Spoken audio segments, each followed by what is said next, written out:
டெல்லியில் நம்ம ஊர் கடைக்கு போகலாமா?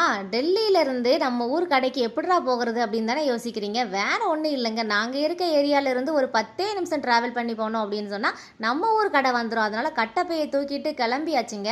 நம்ம ஊர் மசாலா, அரிசி, பருப்பு எல்லாமே அங்கே கிடைக்கும். நானும் 2 வருஷத்துக்கு முன்னாடி டெல்லி வரும்போதெல்லாம் பார்சல் பண்ணி எல்லா பொருளையும் கஷ்டப்பட்டு சுமந்து கொண்டு வருவேன். ஆனால் இந்த கடை இருக்கிறது தெரிஞ்சதுக்கப்புறம் ரொம்ப ஈஸியாக போச்சு. அரிசி எல்லாம் ஹெவியான வெயிட்டாக உள்ள பொருட்கள்லாம் இங்கே வந்து தாங்க வாங்குறேன். ஊருக்கு வந்து 2 நாள் ஆச்சா, வீடெல்லாம் க்ளீன் பண்ணியாச்சு. இனிமேல் நல்லா ப்ராப்பராக சமைக்க ஆரம்பிக்கணும்ல. முக்கியமாக தேவை என்ன? அரிசி தானே. நம்ம என்ன தான் நார்த் இந்தியாவில் இருந்தாலும் ரொட்டி சப்பாத்திலாம் 3 வேளைக்கு நம்மளால் சாப்பிட முடியாதுங்க. பசங்களுக்காக மட்டும் 2 வேளை பண்ணுவேன். ஒரு வேளை நம்ம சாப்பாடு சாப்பிட்டா தான் நல்லா இருக்கும். இல்லை அப்படின்னு சொன்னால் தலையே சுற்றிக்கிட்டு வருங்க. சாப்பாடு என்பது வந்து நமக்கு அத்தியாவசியம் இல்லையா? அது கூடவே கருப்பட்டி எல்லாமே கிடைச்சது, அதையும் வாங்கிட்டோம். கருப்பட்டி காப்பி போட்டு குடிச்சா அவ்வளோ டேஸ்ட்டாக இருக்கும் அப்படின்னு சொல்லிட்டு வாங்க வந்த பொருள் என்னமோ ஒன்றா தான். ஆனால் பல பொருட்களை வாங்கிட்டு கிளம்பியாச்சுங்க. நீங்களும் எந்த ஊர்லேருந்து என்னோட வீடியோ பார்க்குறீங்க? என்னோட வீடியோக்கு ஒரு லைக் பண்ணிவிட்டு சப்போர்ட் பண்ணுங்கள். பட்டாளத்தான் மனைவி சேனலுக்கு சப்ஸ்கிரைப் பண்ணுங்கள்.